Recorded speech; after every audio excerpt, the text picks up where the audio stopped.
Hello friends, welcome to our YouTube channel. In this video I'm going to tell you about how you can change buttons to gestures navigation in your Nothing CMF phone 1.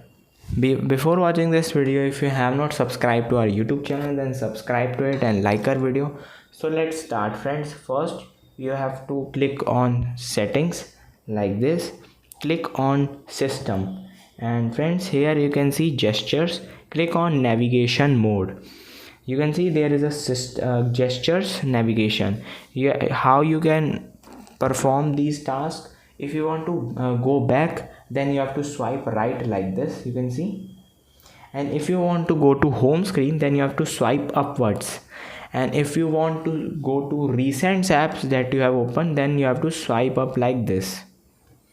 I hope you like this video. If you like this video, then subscribe to our YouTube channel for more helpful tips and tricks videos. See you next time.